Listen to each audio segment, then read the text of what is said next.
Have you ever looked up at the night sky and thought, if we can reach the moon, why not the planets? Because the moon is close enough to feel like the next neighborhood over, but the planets, they're not sitting still like pins on a map. They're moving targets on racing tracks while you're trying to intercept them from another moving track with a fuel tank that punishes you for every mistake. So today we're going to travel the solar system the way mission designers actually do it, not with fantasy straight lines, but with real physics. And by the end, the phrase, "How long would it take to reach a planet?" will stop sounding like a simple question and start sounding like a battle plan. Let's begin with the one destination that feels easy because we've done it before. The moon, the easy one that still shocked us. The moon is about 384,000 kilometers away. Apollo missions took about 3 days to get there. That fact alone rewired humanity's brain. But here's the twist. That 3-day trick only works because the moon is close enough that we can brute force it with powerful rockets and short travel time. Once you leave Earth-Moon space, everything changes. Because now you're not going somewhere, you're changing orbits around the sun. And in spaceflight, changing orbits means changing speed by a lot. The rule most people don't realize. People imagine distance as the main problem, but mission planners worry about something more terrifying than distance: energy, or more specifically, delta V. You can be relatively close to a planet and still need a nightmare amount of energy to arrive safely. And no planet proves this better than Mercury. Mercury, close to the sun, but brutally hard to stop at. Mercury is the closest planet to the sun. It's also one of the hardest destinations we've ever targeted. Why? Because to reach Mercury, you don't just travel inward, you fall deeper into the sun's gravity well.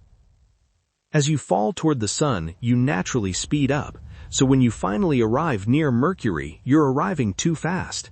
And in space, braking is expensive.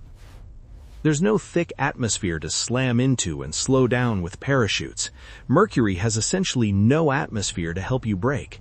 So to orbit Mercury, you need a plan that doesn't just get you there, it gets you there slowly. That's why Mercury missions look like choreography. One early Mercury mission used a gravity assist from Venus and reached Mercury in about 5 months. But orbiting Mercury is the hard part. A later mission launched in 2004 and didn't enter Mercury orbit until 2011. That's more than 6 years, because it had to repeatedly reshape its path and shed speed using multiple flybys. And a newer mission, launched in 2018, is also using a long chain of gravity assists, taking years before it can finally settle into orbit. So what's the real answer for Mercury? If you're asking how fast can we fly past Mercury, you can do it in months. If you're asking how long to arrive and stay in orbit, history says years. And that's the pattern you're going to see again and again. Flyby is fast, staying is slow. Now let's go to the planet that feels like it should be easier. Venus, the bright neighbor that's easy to reach, but deadly to touch. Venus can come closer to Earth than any other planet. It's bright, it's nearby, it's a big target, so travel time can be shorter than Mars. Historically, some Venus flybys were around 3 to 4 months, and many other missions have taken roughly 4 to 6 months depending on the chosen trajectory. But the real reason Venus is fascinating isn't just distance, it's the mystery. Venus is Earth's sister in size, yet it became a furnace. And the question that haunts planetary science is, did Venus once have oceans? Did it once have a climate that could have supported something living? Because if Venus used to be habitable, then habitability might be more fragile than we like to admit. Now here's the travel time truth people miss. Going to Venus is not the hard part. Surviving there is. The surface conditions are so extreme that several landers only lasted minutes to a couple hours before failing. So Venus becomes a world you can reach, but not a world you can easily explore on the surface for long. It's like arriving at a locked door that's on fire. Now, Mars. Mars is where the question stops being, can we visit, and starts being, can we live? Mars travel is trapped by timing, because the best low-energy paths rely on launch windows that open roughly every 26 months. You can't just decide, let's go next week. Most Mars missions using fuel-efficient routes take on the order of 6 to 9 months. One famous rover mission took about 8.5 months from launch to landing. And here's why Mars tends to be that long. The most fuel-efficient path is a Hohmann transfer orbit. It's like throwing a stone into the right arc so it meets Mars at the right point. You want faster?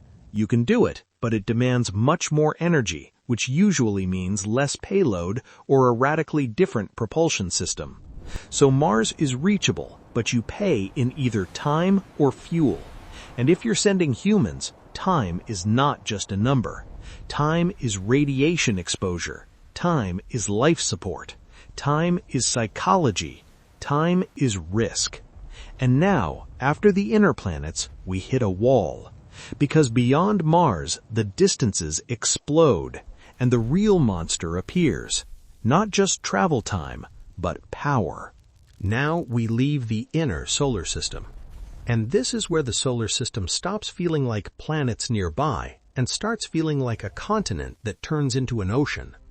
Out here, you can't just bring more fuel, because fuel has mass. Mass needs fuel to move. That fuel needs more fuel. And that spiral is exactly why gravity assists became one of the greatest inventions in space navigation. Gravity assists. Legal theft in space. Gravity assists are basically legal theft. You steal a tiny fraction of a planet's orbital energy to change your speed and direction without burning your own propellant. And without that trick, most of what we've done in the outer solar system would be nearly impossible. So let's start with the king. Jupiter, the king that doubles as a slingshot. Jupiter is a giant storm world, a gravity monster, and a slingshot machine. Even fast Jupiter flybys can still be journeys measured in well over a year depending on trajectory. But staying at Jupiter is slower. Some missions took around 5 to 6 years to enter orbit because arriving with the right speed to be captured matters more than raw travel speed. And there's another twist. Jupiter is not just a destination, it's a gateway. Some of our fastest outer solar system missions use Jupiter to gain speed and cut years off the trip to deeper targets. So Jupiter is where missions start to feel like strategy games. Do you go fast and fly past, or do you go slower and arrive with the right speed to stay? And if you're dreaming about humans going to Jupiter, then the question becomes darker. How do you protect humans from Jupiter's intense radiation environment? Because even if you can handle the travel time, you still have to survive the space weather. Now, Saturn. Saturn is the planet that makes people fall in love with space. But reaching Saturn is anything but simple. A famous Saturn orbiter launched in the late 1990s and entered Saturn orbit in 2004, about 7 years of travel. That wasn't because we didn't know how to go faster. It was because the mission needed to arrive in a way that allowed orbit insertion with realistic fuel. So it used multiple gravity assists on the way. This is the key idea to remember. Spaceflight is not a race to get there. It's a negotiation with physics to arrive safely. Now we go beyond Saturn. Uranus, the planet that rotates like it got hit. It's tilted almost on its side, and here's the scary truth. We've only had one close visitor, one flyby. That flyby mission launched in 1977 and reached Uranus in 1986, roughly 8.5 years. Meaning outer planet travel is not just distance, it's time measured in life chapters. Now, Neptune. Neptune, visited once, and it took 12 years. Neptune is even more extreme. Only one spacecraft has ever passed Neptune up close. It reached Neptune in 1989, nearly 12 years after launch, and it only managed that grand tour because the planets lined up in a way that enabled a chain of gravity assists. That kind of alignment is rare, so sometimes the solar system itself decides when deep exploration is cheap enough to attempt. And then we reach the icon of distance, Pluto, the distance that rewires your brain. Pluto is a symbol, not because it's a major planet, but because it's far enough to redefine what far means. A small, fast flyby mission launched in 2006 and reached Pluto in 2015, about 9.5 years, and it got there fast for what it was because it didn't stop. It flew past, grabbed the data, and kept going. Now, here's the takeaway that makes the whole video click. In space, far isn't just kilometers, it's delta V. It's the cost of changing your orbit, the cost of arriving at the right speed, the cost of slowing down when there's no air to help you. That's why the solar system has this strange rule. If you want a quick visit, you fly by. If you want real science, you have to stay. And if you want humans, you're building a whole new era of propulsion, shielding, and life support. Now, I want to ask you something. If you had a cosmic passport and you could stamp only one destination, which would you choose? Would you go to Mercury to see the sun blazing in a black sky? Would you pick Venus to solve the mystery of what happened to Earth's sister? Would you choose Mars because it's the closest real second home? Or would you skip all of that and go straight for Saturn's rings, Neptune's storms, or Pluto at the edge of sunlight? And here's the second question. Would you rather do a fast flyby mission that gets there sooner, or a slower mission that can stay and explore for years? Drop your answer in the comments. One pick and one reason. And if you want to explore what humanity might become beyond Earth, beyond tomorrow, beyond 2200, subscribe.